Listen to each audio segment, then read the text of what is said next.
Good morning students. आज हम जंतुओं में जनन के बारे में पढ़ेंगे। पिछली बार हमने मनुष्यों में जनन के बारे में पढ़ा था। निषेचन। निषेचन वह प्रक्रिया है जहां नर और मादा युग्मक मिलकर संलयन एक संरचना बनाते हैं जिसे युग्मनज कहा जाता है, युग्मनज के रूप में जाना जाता है, जो अंततः भ्रूण में विकसित होता है। पिछली बार हमने पढ़ा था कि नर युग्मक, एक मिनट,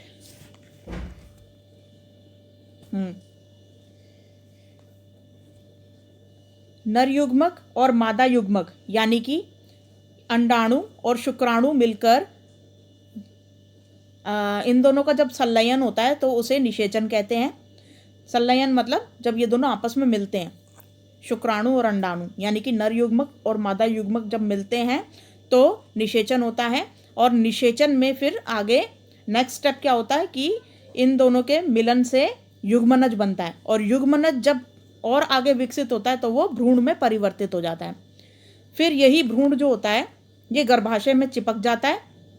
ये भ्रूण जो है ये लुढ़कता हुआ ऐसे गर्भाशय में जाके गिरता है और गर्भाशय में यहाँ पे चिपक जाता है गर्भाशय की दीवार से। फिर उसके बाद ये धीरे धीरे विकसित होता है और इस तरीके से पूरा शिशु का रूप लेकर यहाँ से नीचे से बाहर निकल जाता है। तो ये पूरी निषेचन की प्रक्रिया हमने मनुष्यों के अंदर समझी थी पिछली बार। आज हम जंतुओं में जनन के बारे में पढ़ेंगे। बिल्कुल सेम प्रोसीजर इसके अंदर भी है। ऐसे ही निषेचन, यहाँ पे निषेचन की परिभाषा दे रखी है। निषेचन वह प्रक्रिया है जहाँ नर और मादा युग्मक मिलकर एक संरचना बनाते हैं जिसे युग्मनज कहा जाता है। वही युग्मनज जिसमें फिर बहुकोशिका बनकर वो आपस में भ्रूण बन जाता है बाद में। तो वो भ्रूण जो हमने देखा था अभी वो बन जाता है, फिर वो भ्रूण के रूप में विकसित होता है। पशुओं में निषेचन की प्रक्रिया दो तरीके से होती है। एक जहाँ निषेचन बाहरी रूप से होता है, जहाँ अंडाणु और शुक्राणु का संलयन महिला के शरीर के बाहर होता है, इसे बाहरी निषेचन के रूप में जाना जाता है। और दूसरा निषेचन वह है जहाँ शुक्राणु अंडे का संलयन महिला शरीर के अंदर होता है, यह आंतरिक निषेचन के रूप में जाना जाता है। तो अब ये जो पशु हैं, जितने भी जानवर या पशु होते हैं उनके अंदर दो तरीके का निषेचन होता है, एक बाहरी निषेचन और एक आंतरिक निषेचन। एक बाहरी निषेचन ये होता है कि इसमें जो मादा होती है, जो फीमेल होती है, उसके अंदर जैसे कि गाय हो गई और मुर्गी हो गई, तो जितनी भी फीमेल यानी कि मादा जो पशु होती है उसके शरीर के अगर बाहरी निषेचन देखा जाए तो मुर्गी के शरीर के बाहर निषेचन होता है, और आंतरिक निषेचन गाय के शरीर के अंदर होता है। तो यानी कि बाहरी निषेचन बाहर शरीर से बाहर का निषेचन होता है और आंतरिक निषेचन शरीर के अंदर का निषेचन होता है, और ये दोनों ही फीमेल बॉडी में होता है, यानी कि मादा पशु में होता है, मादा पशु में। तो अब इसको जरा विस्तार से पढ़ लेते हैं। इस आधार पर जानवरों को अंडप्रजक और जरायुज जानवरों में वर्गीकृत किया जाता है। अंडप्रजक कौन से जानवर होते हैं अब हम आगे पढ़ेंगे। यहाँ पर सबसे पहले हम अंडप्रजक के बारे में जानते हैं। ये जानवर अंडे देने वाले होते हैं। आंतरिक निषेचन इनके अंदर होता है, लेकिन भ्रूण का विकास बाहरी साधनों से होता है। एक बार भ्रूण के परिपक्व होने पर अंडे का कठोर आवरण सुरक्षा प्रदान करता है। उदाहरण के लिए पक्षी, मेंढक और मछलियाँ। अब ये जो अंडप्रजक जो होते हैं, जितने भी पक्षी, जितने भी जीव अंडे देते हैं उनको अंडप्रजक बोला जाता है। तो ये जो होता है इनके जो निषेचन जो होता है, यानी कि शुक्राणु इनके अंदर जब अंडाणु से मिलता है तो ये इनके पेट में ही होता है, यानी कि किसी जानवर के अंदर ही होता है। फिर उसके बाद ये जब भ्रूण बनकर ये जब नीचे से अंडे के रूप में यहाँ पर ये बाहर निकल जाता है, और फिर ये जो अंडे का विकास होता है ये बाहर ही होता है, यानी कि ये इनको जो ये जानवर हैं, ये जो पशु है, ये इन अंडों पर बैठ जाते हैं और उनको सेते रहते हैं, और फिर अंडे जो बाहर ही मतलब फिर ये टूट के इनमें से आगे का पशु निकलता है। मतलब इनमें से ये अंडे फिर टूट जाते हैं, जब परिपक्व हो जाते हैं पूरे अच्छे से, तब इनमें से पशु निकलता है या पक्षी निकलता है। तो इस तरीके से ये बाहरी निषेचन होता है अंड प्रजक जीवों में। कौन कौन से? एक तो पक्षी, मेंढक और मछलियों के अंदर, ये सब अंडे देने वाली प्रजातियां। नेक्स्ट है जरायुज। जरायुज का मतलब होता है संतान को जन्म देने वाले जानवर को जरायुज जानवरों के रूप में जाना जाता है। निषेचन और भ्रूण का विकास दोनों ही महिला शरीर के अंदर होता है। उदाहरण के लिए कुत्ता, बिल्ली, मनुष्य। तो अब ये जो जरायुज जानवर होते हैं इनको इंग्लिश में मैमल्स बोला जाता है। तो ये जो इसके अंदर जो महिला शरीर होता है यानी कि जो मादा शरीर होता है वो उसके अंदर ही निषेचन होता है। जैसे कि शुक्राणु जो है वो अंडाणु से जो मिलते हैं तो ये पेट के अंदर ही होता है, और जो महिला शरीर होता है उसके पेट में ही होता है, और फिर उसके बाद वो भ्रूण बनकर जब गर्भाशय से चिपक जाता है तो वो एक बेबी के रूप में बाहर निकलता है, जैसा कि अभी हमने वर्कशीट के अंदर देखा था। इस तरीके से ये अंडाणु और शुक्राणु मिल रहे हैं, फिर उसके बाद युग्मनज बनता है, फिर उसके बाद भ्रूण बनता है, फिर यही भ्रूण, ये यहाँ पर जो भ्रूण है ये फिर आगे चल के यहाँ पर गर्भाशय में आता है, फिर उसकी दीवार से चिपक जाता है, और फिर जब ये बेबी जो है पूरा अंदर विकसित होता है 9 महीने तक, और फिर उसके बाद जब पूरी तरीके से विकसित हो जाता है तो यहाँ से नीचे से बाहर निकल आता है। तो ये जो है ये प्रोसेस जो होता है ये सारा पशुओं में होता है, पशुओं में होता है, मनुष्यों में होता है, जितने भी जरायुज जीव होते हैं उन सब के अंदर यही सेम प्रोसीजर चलता है। तो ये सब जो होता है ये जरायुज जीवों के अंदर होता है। तो इसके उदाहरण क्या है जरायुज मैमल्स के? जरायुज को इंग्लिश में मैमल्स बोलते हैं। ये अपनी जैसी संतति पैदा करते हैं और ये अंडे नहीं देते। पहली बात तो ये है, ये अंडे नहीं देते, ये अंडे देते हैं, अंड प्रजक। और ये जो है ये अपने पेट के अंदर ही जो है जीव को विकसित करते हैं, और ये पेट से बाहर जीव को विकसित करते हैं।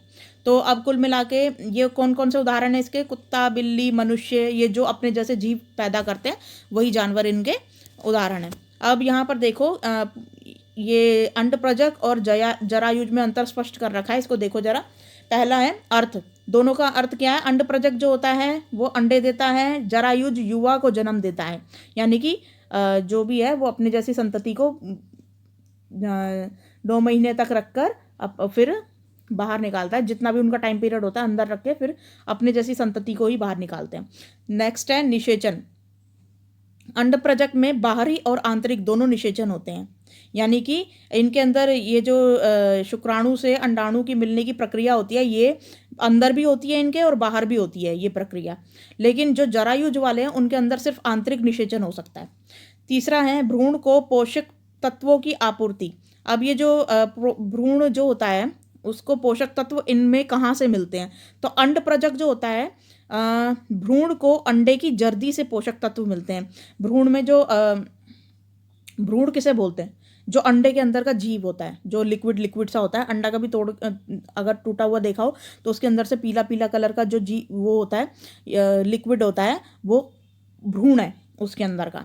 तो ये जो भ्रूण होता है तो उसको कहाँ से पोषक तत्व मिलता है? अंडे से। तो वो जो अंडे का जो बाहरी खोड़ होता है ना वही उसको पोषक तत्व देता है, और प्लस जो माता उस पर बैठ के जो उसको सेती है, गर्मी देती है, उससे भी उसको पोषक तत्व जो होते हैं वो एक्टिव हो जाते हैं उस गर्मी से। फिर उसके बाद वो मतलब अभिक्रिया करके पोषक तत्व बना के उस भ्रूण को पोषित करते हैं। और जो जरायुज जो होते हैं वो भ्रूण को माँ से पोषक तत्व मिलते हैं। और जरायुज में यानी कि जो जैसे बेबी जो होता है अगर किसी लेडी के गर्भ में होता है तो उसके अंदर एक नाल चिपकी हुई होती है, तो वहाँ से उसको पोषक तत्व मिलते हैं भ्रूण को। तो जरायुज वाले जानवरों में जैसे कुत्ता, बिल्ली और मनुष्य। अच्छा नेक्स्ट है जीवित रहने की संभावनाएं। अब इनके जीवित रहने की कितनी संभावनाएं होती हैं भाई? तो ये है चूँकि बाहरी वातावरण में अंडे रखे जाते हैं, तो आप सब समझ ही सकते हो कि बाहरी वातावरण में अंडे रखे जाते हैं तो फिर इनकी जीवित रहने की कितनी संभावना होती होगी। और जो जरायुज होते हैं ये पोषण और देखभाल माँ के द्वारा प्रदान की जाती है पेट के अंदर। इसके अंदर पेट के अंदर देखभाल हो रही है, इसके अंदर जो है बाहर निकाल कर देखभाल हो रही है अंडों के रूप में। नेक्स्ट है उदाहरण इसके जैसे हमने पढ़ा था अभी, अंड प्रजक जो होते हैं मछली, उभयचर, कीट, पक्षी, सरीसृप, ये जितने भी हैं ये सब अंडे देते हैं। उभयचर का मतलब होता है जो मछली तो सिर्फ पानी में रहती है। उभयचर वो जीव होते हैं जो पानी और जमीन दोनों पे रह सकते हैं। कीट भी अंडे देते हैं, ये सबको पता है, और पक्षी भी अंडे देते हैं, और सांप भी अंडे देते हैं। नेक्स्ट है मनुष्य। अब इसका जरायुज का देखो जरा। मनुष्य, कुत्ता, हाथी, बिल्ली, ये सब अपनी जैसी संततियां पैदा करते हैं, लेकिन अपने पेट में पहले पूरी तरीके से उसको विकसित कर लेते हैं, फिर बाहर निकालते हैं। तो अब आई गेस आपको ये जो अंड प्रजक और जरायुज के बीच में अंतर स्पष्ट हो गया होगा, और बाहरी निषेचन और आंतरिक निषेचन भी समझ में आ गया होगा। तो बाहरी निषेचन जैसा कि पता है कि पेट से बाहर का निषेचन है, और आंतरिक निषेचन पेट के अंदर निषेचन होता है, बस वही है, सिंपल सा। अच्छा, प्रश्न नंबर 1, अंड प्रजक जंतुओं के भ्रूण को पोषक तत्व कैसे मिलते हैं? तो ये वाला आंसर हो जाएगा इसका फर्स्ट का, ये पूरा। भ्रूण को अंडे की जर्दी से पोषक तत्व मिलते हैं, तो ये आंसर हो जाएगा फर्स्ट का। ठीक है, अंड प्रजक जंतुओं को भ्रूण को पोषक तत्व कैसे मिलते हैं? हाँ, तो इसकी जर्दी से, अंडे की जर्दी से। तो अब क्वेश्चन नंबर 2 है, अंड प्रजक और जरायुज जंतुओं के बीच का अंतर स्पष्ट कीजिए। तो आपको ये पूरी तालिका उतारनी है। ये अंतर स्पष्ट कर रखा है अंड प्रजक और जरायुज के बीच में, तो ये पूरी तालिका उतार लेना सेकंड क्वेश्चन में। थर्ड क्वेश्चन जो है इसके अंदर दे रखा है, निम्नलिखित जानवरों को अंडाकार या जीवक के रूप में वर्गीकृत कीजिए।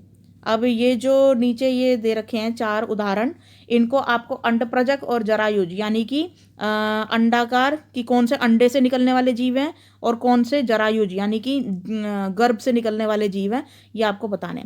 तो यहाँ पर देखिए, जो कीड़ा होता है ये अंडे देता है। यहाँ पे हमने देखा कि कीट अंड प्रजक होते हैं, तो ये अंडाकार है।